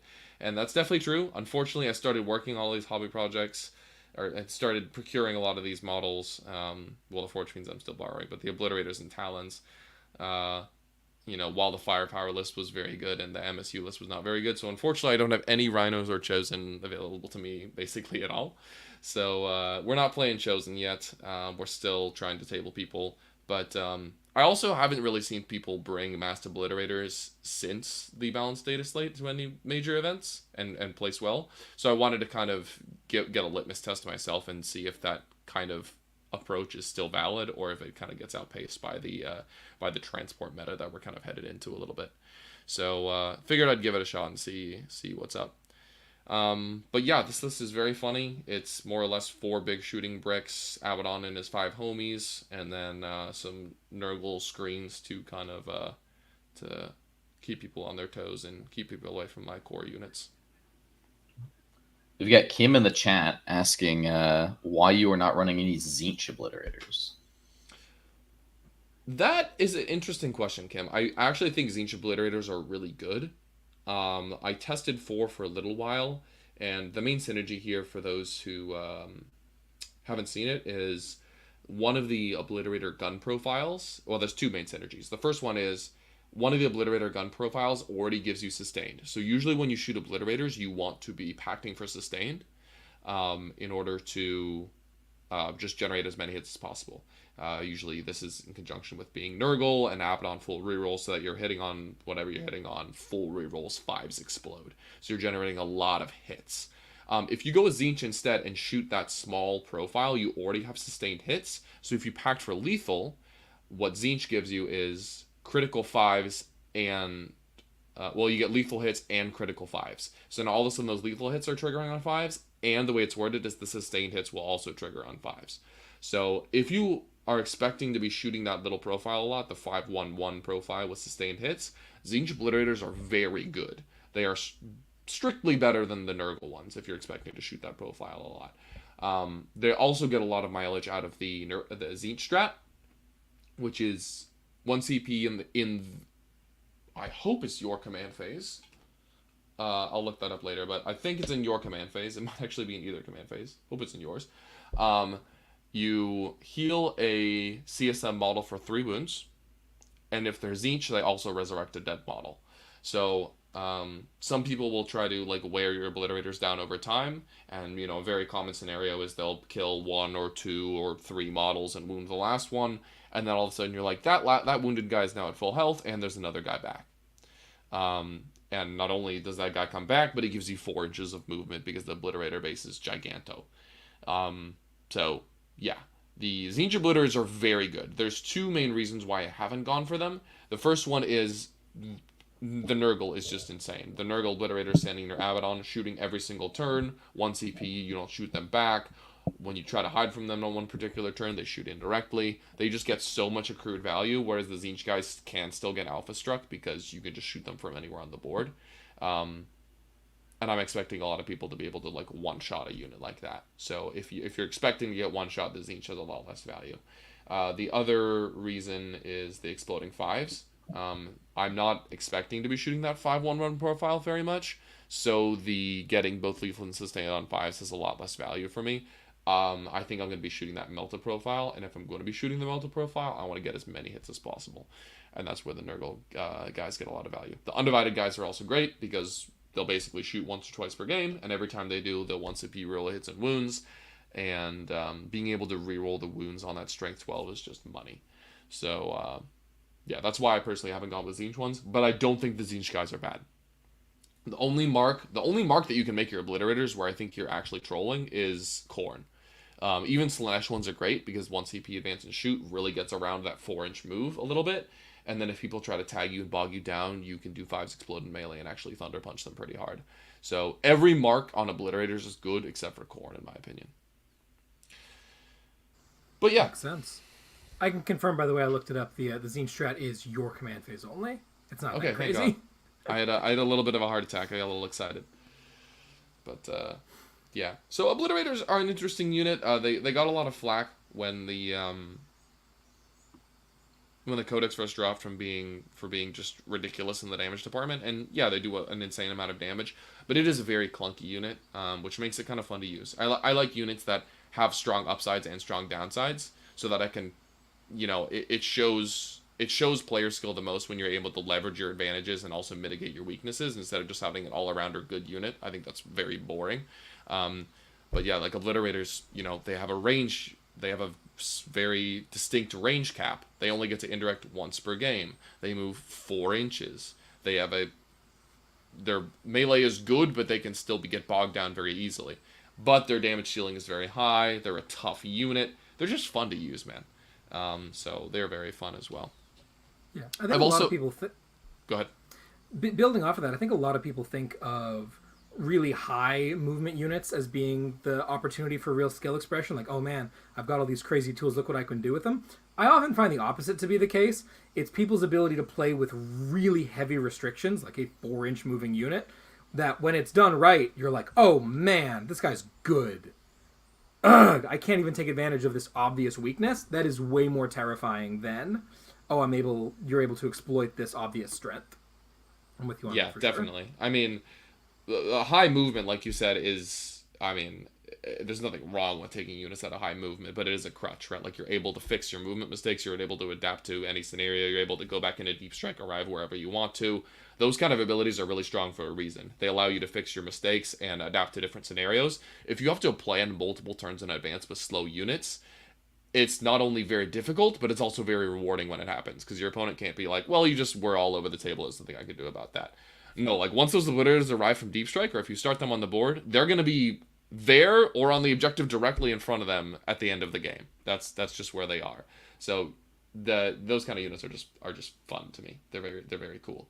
So even though they're a little clunky, and I don't think they're the spamming Obliterators is optimal for CSM at this point, I just wanted to see if I can make it work, and I still think they're really fun. Also, just shooting people with 100,000 shots and getting 140% hits is just...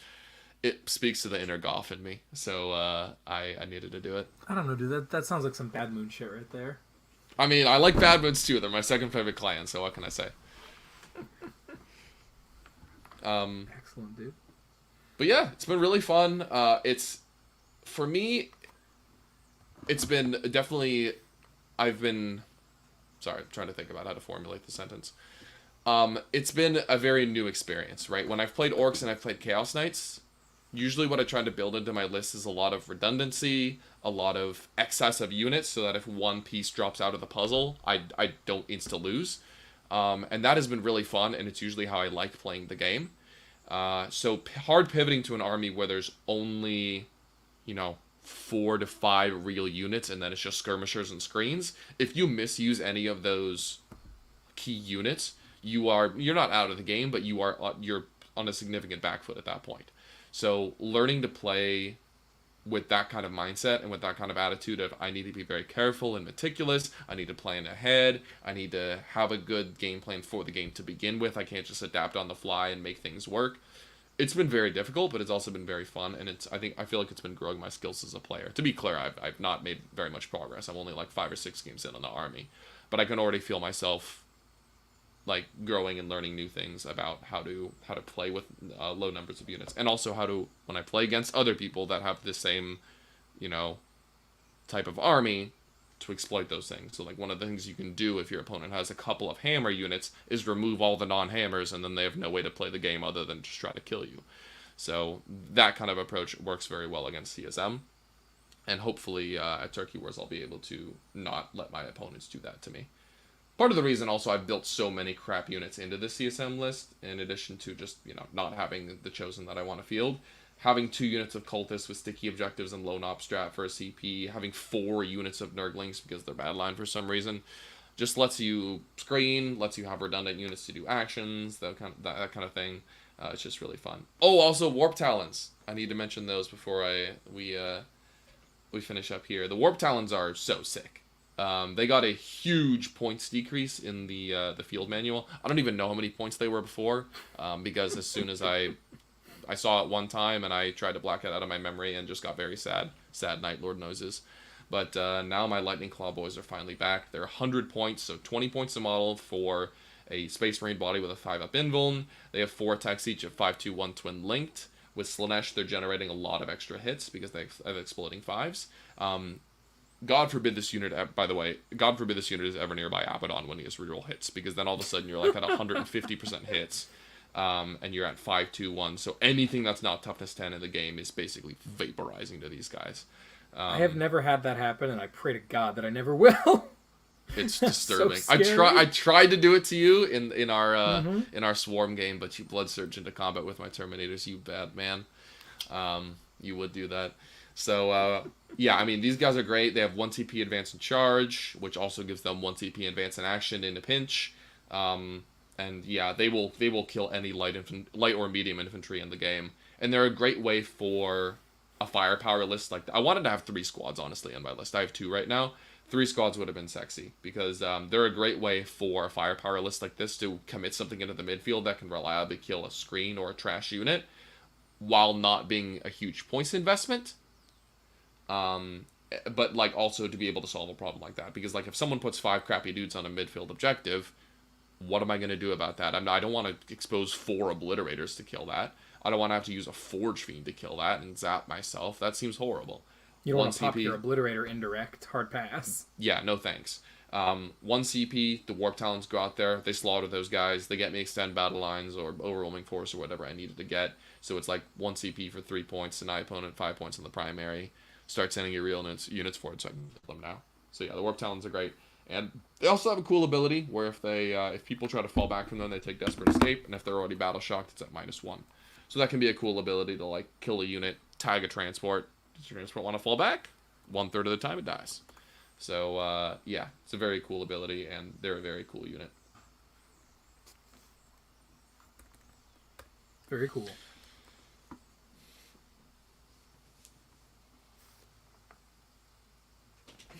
Look at my boys. What do you think of some of the other very cool? What do you think of some of the other demon options that I see getting poked around with for CSM? I see people playing Celeste has become fairly popular. I know that you also often see like the Blue Scribes or the Changeling, where you're on all Nurglings right now. But what do you, as a longtime Demon Ally enjoyer, what do you think of some of the various options there? I think all those options are good. The one that I think is the worst of those couple is the Changeling. He's just very expensive for what you get now. He's kind of cute doing Overwatch. He still does the lone op thing, but for 90 points, you're probably just better off forking over an extra 20 and getting Cypher at that point. So you can actually vector your opponent's important strats. If you're going for a Demon lone op, do the Blue Scribes. I mean, that guy's insane. For 65 points or whatever he is, zooming onto an objective and just chilling there, forcing your opponent to commit something at close range to killing him. Absolutely excellent. And they might not even kill him. I mean, the dude is 6 wounds, 4 up invuln for some reason. 2 blue horrors, 6 wounds. Cool. Yeah, he is an absolute bastard, and I think an optimal CSM list, regardless of whether or not you're going Firepower or MSU, you should take the Blue Scribes. Nurglings, obviously insane. 35 points is super cheap, so as many of them as you can slot in realistically is great. Celeste is also very good. For those who aren't familiar with her, because she's a relatively new development, she's got like a 2d6 6/1/1 devastating wounds flamer, and then she's got 5 attacks in melee at 7/2/3 hitting on 3s, and then a couple little like demon attacks. So she hits decently hard. She flames a little bit. She's a monster. She's 9 wounds, T6, 4 up invul. And then the first time you kill her at the end of the phase on a 2-up, she stands up with full runes remaining as close as possible to the closest spot where she died. So, yeah, Celeste is very annoying to kill. She's also only like 110, 120 points, something like that. So, you know, one of the classic CSM problems is you have this fire base of operations, or you have like a Rhino launching off point, but you don't really have anything just like obnoxious piece of shit model that your opponent needs to kill. But that's very difficult for them to do so. Celeste can be that piece for you, because she's a demon, she can be in deep strike. If your opponent doesn't screen an objective, she's like, whoop, rapid ingress. Now you have to kill me twice in the next 2 turns or I get primary. And if you don't kill me, then I'm going to waddle forward and tag you and be annoying and muck you up and stuff like that. So she's very good. I don't know if she's worth it in a firepower list, because you're giving up like a real damage dealer for her, or like a trading unit. But Celeste is good. If you feel like you can get mileage out of her, she is an excellent choice.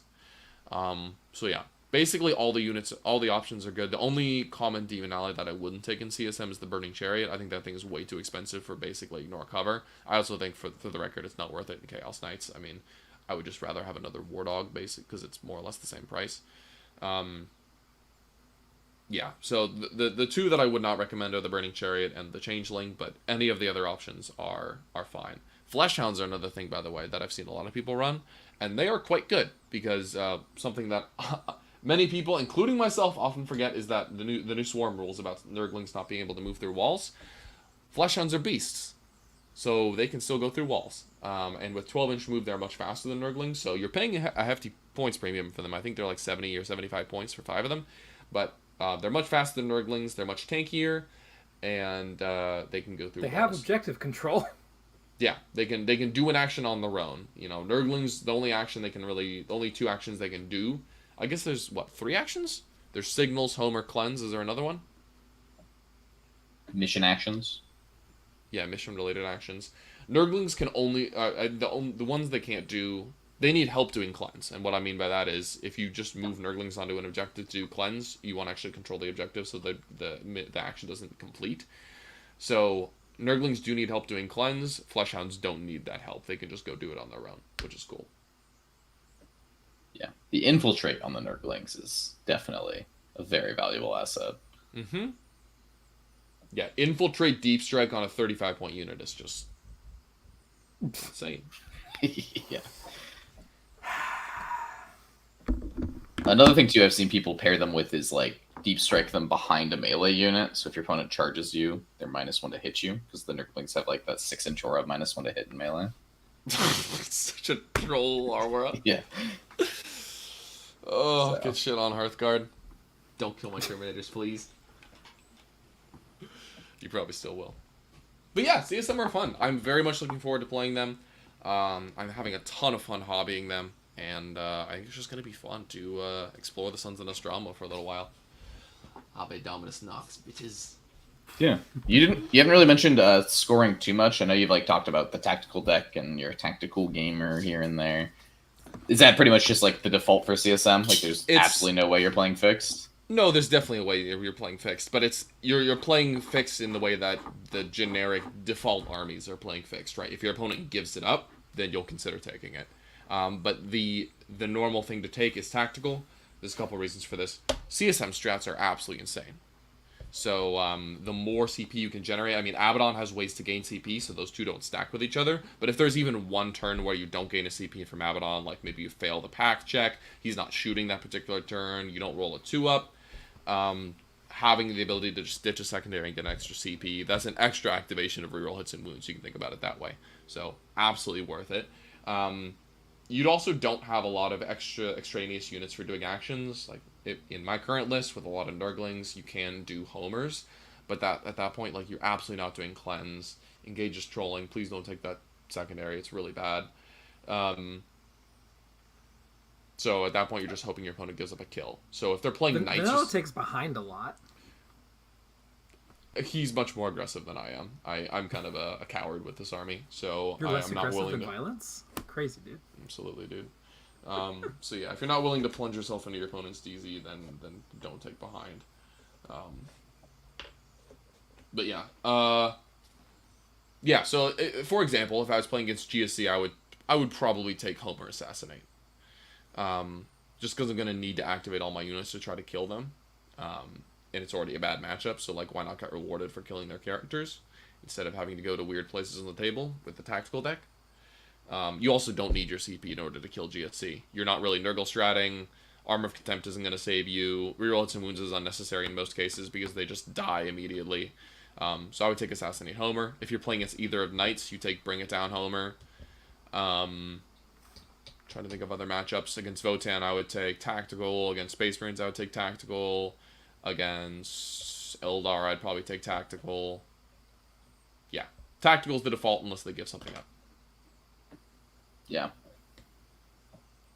That makes sense. And probably a lot more sense, too, with that MSU chosen list you're talking about, because I see a lot of those lists are cutting Abaddon, which means you don't have access to that extra CP. Frankly, I think those lists are better at Tactical because you can have Rhinos do Engage for you, Rhinos do Cleanse for you, that kind of thing. So, yeah. Giving up Abaddon is just so sad, man. He hits so hard. If you haven't been hit by Abaddon this edition, you're missing out. Yeah. I think Strength that 14 is a hell of a tagline drug. can just be applied to the entire CSM army. It hits so hard. Their damage output is ludicrous. Yes. Their potential damage output is ludicrous. That's what I That's should the say. thing about Abaddon is the Obliterators, like, there are times they whiff. There are targets they don't like shooting. Forge Fiends, they're swingy. Like, yes, on average they do lots of damage to you. Sometimes it swings up and it is absurd. But there's also times it swings down and it's like, okay, I killed one model. Abaddon always goes and punks whatever he hits. There's basically no target in the game other than, like, the tanky Black Templar bricks that he doesn't just one-shot. I mean, I'm sure now that I've said that, someone in the comments will be like, what about my World Eater? I don't know. Actually, World Eater's not that tanky, but someone will come up with something stupid and I'll tell them to shut up. But yeah, Abaddon will kill 95% of units in the game 100% of the time, which is just so sick. Yeah, it's definitely a high utility unit. It's very funny that, like, his Terminators are essentially a delivery system. There's Like, bodyguards, dude. The reason you're taking them is so that they can help him get into combat in multiple directions at once. Like, Exactly. what a use of 700 points. It's like the new company heroes. They're like a cheap little bodyguard unit to give your cool character a bunch of, you know. They're like 500 points. The 5 Terminators are 190. Thank you very much. This is why I cut down from 10, by the way, is the 10 Terminators in Abaddon is 700 points, which is like, it's so bad to have a 5-inch move unit cost 700 points. Yeah. Yeah. With a lot of stuff getting cheaper, there is definitely the worry of people out-activating that list. So it makes sense to shift away from it. Yep. For sure. Sweet. All right. Well, I think we've heard about our 3 factions for the day. Anything else you guys want to add before we sign off for the week? Just expect some bit reps in the near future. We're kind of gonna start working on our studio setup here downstairs, so gonna start getting that set up today, and you guys can expect some games in the near future. Should be a lot of fun. I don't think we'll have a show next week because 2 of us are going to be at a tournament. Totally. But that'll be very exciting. We'll be testing the lists we talked about today. Yes, sir. And then in 2 weeks, I think there's an RTT on Saturday, so we may do a Sunday show or something like that. We'll see the specifics, but look forward to the upcoming recap on the glories of Turkey Wars. Sweet. Well, with that all being said and done, thank you so much for joining us. I've been Tyler. Olympia, Washington, we have come for you.